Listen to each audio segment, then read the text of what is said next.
Shalom Bapak Ibu Jemaat yang terkasih, jumpa lagi dengan saya, Pendeta Christian. Malam hari ini kita akan membaca dan merenungkan firman Tuhan. Mari kita berdoa. Tuhan yang kekal kudus, kami akan membaca dan merenungkan firman Tuhan di malam hari ini. Berkati kami dengan Roh Kudus-Mu agar kami dapat dimampukan untuk mengerti secara komprehensif firman Tuhan ini dan menerapkannya dalam kehidupan kami hari lepas hari. Amin. Bacaan kita Bapak Ibu Jemaat yang terkasih terdapat dalam 1 Samuel 9 ayat 3-5 yang akan saya bacakan. Kisi ayah Saul itu kehilangan keledai-keledai betinanya. Sebab itu berkatalah Kisi kepada Saul anaknya, ambillah salah seorang bujang, bersiaplah dan pergilah mencari keledai-keledai itu. Lalu mereka berjalan melalui pegunungan Efraim, juga mereka berjalan melalui tanah Salisa, tetapi tidak menemuinya. Kemudian mereka berjalan melalui tanah Sahalim, tetapi keledai-keledai itu tidak ada. Kemudian mereka berjalan melalui tanah Benyamin, tetapi tidak menemuinya. Ketika mereka sampai ke tanah Suf, berkatalah Saul kepada bujangnya yang bersama-sama dengan dia, "Mari kita pulang. Nanti ayahku tidak lagi memikirkan keledai-keledai itu, tetapi khawatir mengenai kita." Demikian firman Tuhan. Shalom Bapak Ibu Jemaat yang terkasih. Semoga Bapak Ibu selalu ada dalam kasih dan penyertaan Tuhan.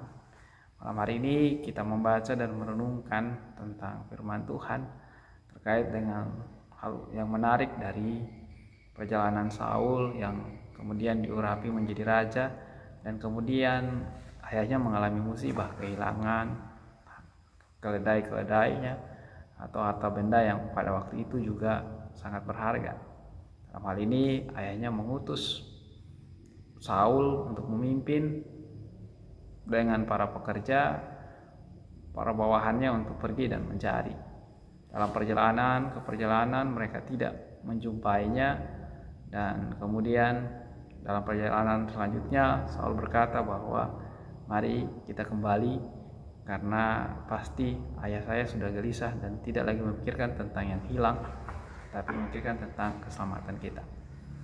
Dalam konteks ini Bapak Ibu Jemaat yang terkasih, Saul menunjukkan sisi kepemimpinan yang baik dalam arti ketika usaha sudah dilakukan, segala upaya sudah dilakukan, namun belum membuahkan hasil.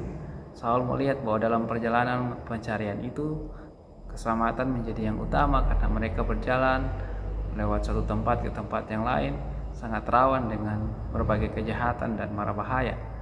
Sehingga ketika Saul merenungkan perjalanan ini, Saul kemudian memutuskan untuk mereka pulang dan kembali. Artinya Saul melihat bahwa rekan-rekannya atau bawahannya, bahkan dirinya, dibanding dengan harta benda yang hilang, ia melihat bahwa yang terpenting adalah kehidupan mereka, hidup mereka, karena keselamatan menjadi yang utama. Artinya dalam kehidupan sehari-hari Bapak Ibu Jemaat yang terkasih, ketika kita merenungkan bacaan ini, cukup sederhana bagi kita untuk memikirkan tentang walaupun apapun segala upaya yang kita inginkan yang terbaik, bahkan mencari pekerjaan, apapun jenis pekerjaan kita yang kita anggap menghasilkan berkat yang sangat luar biasa, kita patut untuk memikirkan tentang hidup, karena investasi terbesar dalam kehidupan adalah pada manusianya. Tuhan mengutamakan diri setiap umatnya dibandingkan dengan harta benda yang menjadi pelengkap dalam kehidupan. Itulah mengapa hidup lebih penting dari apapun. Bapak Ibu Jemaat yang terkasih, dalam pembangunan tubuh Kristus, bahkan gedung gereja secara fisik di tempat ini juga demikian. Di pos Pelkes ini, dalam pembangunannya yang Bapak Ibu lihat, kami mengadopsi filosofi gotong royong, bahkan dibagi dua tim, di mana pekerjaan-pekerjaan yang dilakukan ini cukup luar biasa, baik plafon yang Bapak Ibu lihat di belakang, dan juga ada kebun yang kami rutin dilakukan secara bertahap di hari Sabtu, di mana kami bersyukur dalam pengerjaan itu dengan jumlah jemaat yang cukup, pekerjaan itu terus dilanjutkan. Dalam konteks ini, hal yang menarik yang dapat kita renungkan adalah untuk mengerjakan bahkan tugas tanggung jawab dalam pelayanan di rumah Tuhan. Kita belajar untuk tidak memaksakan diri, untuk tidak memaksakan batasan-batasan yang harus kita paksakan, tapi kita belajar untuk mengutamakan keselamatan dan kehidupan, dan belajar untuk menikmati kehidupan. Terkadang dalam pekerjaan-pekerjaan, dalam pengajaran tentang hidup, kualitas hidup, karir dan sebagainya, orang lupa bahwa hidup, keselamatan dan hidup itu jauh lebih penting. Kesehatan dan pikiran yang tenang, pikiran yang mencintai pekerjaan-pekerjaan itu, tapi juga mengerjakannya dengan sukacita, itu jauh lebih baik. Karena sama seperti apa yang Saul contohkan dalam kehidupan kita, bahwa walaupun ada sesuatu yang kita kejar dalam kehidupan kita, harta benda atau apapun yang memang menjadi tujuan hidup kita, pesan firman Tuhan hari ini, jangan dipaksakan kalau itu akan membahayakan kehidupan kita. Jangan terlalu dipaksa ketika itu mengancam kesehatan kita dan keseimbangan hidup kita. Karena itu dalam pekerjaan-pekerjaan pembangunan ini, kami sering setelah bekerja melakukan gotong royong, kami sering mendiskusikan juga hal-hal tentang bahkan target dan sebagainya. Tapi melihat kondisi dan situasi yang kami hadapi, saya selalu bilang, bahkan mendengarkan sharing dari bapak-bapak maupun ibu-ibu, bahwa segala sesuatu yang kita kerjakan harus dinikmati, harus disyukuri di dalam Tuhan. Ketika itu berprosesnya tidak cepat, berarti Tuhan mengajarkan kita untuk bertekun dan menikmati bagian kita dalam tugas tanggung jawab itu. Walaupun itu belum sesuai target, mari syukuri apa yang harus kita syukuri dalam Tuhan. Setidaknya itu tetap membawa damai sejahtera dan sukacita, tetap memberikan kekuatan bagi kita untuk lebih menekuni setiap tugas dan tanggung jawab kita. Segala sesuatu yang dipaksakan akan berdampak tidak baik. Tapi apa yang dikerjakan di dalam Tuhan dengan sukacita, tekun, kesabaran, dan tidak dipaksakan, tidak dibuat-buat, dilebih-lebihkan atau dikurang-kurangkan, kemudian akan memberkati kehidupan kita. Kenapa? Karena dengan tidak memaksakan, dengan ikhlas, dengan kejujuran, dengan ketulusan, kesabaran, kita kemudian akan melihat hidup itu secara dinamis. Sehingga apa yang kita kerjakan hari ini, bahkan di rumah Tuhan, tentunya kita tidak hanya berpikirkan untuk hari ini, tidak hanya memaksakan untuk jadi hari ini, tapi kita melihat keberlanjutannya, sehingga kita menjaga baik kesehatan rohani kita, jasmani kita, bahkan keseimbangan kehidupan kita, pola pikir kita, untuk selalu bersukacita dan membawa dampak yang baik dalam kehidupan. Artinya dalam seluruh tingkat pekerjaan yang berisiko sekalipun, dan dalam seluruh upaya kerja layan kita, selalu utamakan Tuhan dan hidup. Keselamatan orang-orang yang kita pimpin, keluarga kita, anak-anak kita, orang-orang terkasih kita menjadi prioritas utama. Dan juga di dalam kehidupan, apapun yang dicapai maupun sedang diproses, Bapak Ibu jemaat yang terkasih, jangan lupa menikmatinya. Berbahagialah untuk semua hal yang Bapak Ibu sudah lakukan.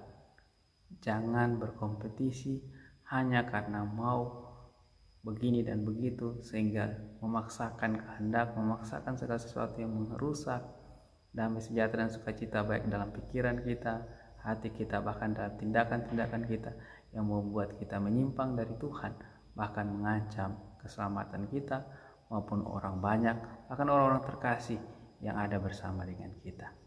Mari belajar dari Saul dan rekan-rekannya yang kemudian mencoba yang terbaik tapi tidak memaksakan, dan juga memikirkan keselamatan bersama. Shalom, selamat malam. Biarlah firman Tuhan ini memberkati kehidupan kita. Bapak Ibu saudara-saudara dimanapun berada, tetap semangat untuk bekerja, melayani Tuhan, berikan yang terbaik, jangan paksakan, dan juga utamakan keselamatan, terutama di dalam Tuhan secara holistik. Amin. Bapak Ibu jemaat yang terkasih, mari kita berdoa. Tuhan, terima kasih karena kami telah membaca dan merenungkan firman Tuhan. Kami belajar arti dari hidup. Biarlah Tuhan memberkati kehidupan kami. Biar kami selalu mengutamakan hidup di dalam Tuhan, keselamatan, bahkan untuk hal-hal yang kami cari dalam kerja layan kami. Tuhan memberkati kami supaya kami tidak memaksakan kehendak, memaksakan diri kami, sehingga kami terancam keselamatannya baik secara fisik, tubuh, roh, dan jasmani kami. Tapi kami bekerja dengan cerdas, kami juga bekerja dengan ikhlas dan jujur, tulus di hadapan Tuhan untuk melakukan yang terbaik di hadapan Tuhan dan memikirkan bawahan yang kami pimpin maupun kami yang juga bersama bekerja sebagai rekan baik di gereja maupun dimanapun berada. Berkati kami semua untuk menikmati dan mensyukuri setiap anugerah Tuhan, bahkan keselamatan yang Tuhan berikan sampai hari ini. Apapun yang kami harapkan dan kami mau kerjakan, bahkan usahakan bagi Tuhan, Tuhan berkati di dalam kasih-Mu. Di dalam nama Tuhan Yesus Kristus kami berdoa. Amin. Terima kasih Bapak Ibu jemaat yang terkasih. Shalom, selamat malam, sampai jumpa lagi di kesempatan berikutnya. Selamat menggumuli setiap pekerjaan dan apapun yang Bapak Ibu mau capai dalam hidup, dan utamakan Tuhan dan keselamatan Bapak Ibu maupun orang-orang terkasih, bahkan orang-orang yang menjadi bawahan atau menjadi rekan dalam kehidupan Bapak Ibu jemaat yang terkasih. Sampai jumpa, salam kasih.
Kesehatan, Gria Husada Surabaya, membuka penerimaan mahasiswa baru tahun ajaran 2023 sampai 2024. Sekolah Tinggi Ilmu Kesehatan Gria Husada terakreditasi BAN PTB dengan menawarkan 2 program studi, yaitu pertama, D3 Kebidanan, kedua, Administrasi Rumah Sakit. Ada juga fasilitas yang memadai seperti asrama putri, perpustakaan, gazebo dan hotspot area, dan masih banyak lagi.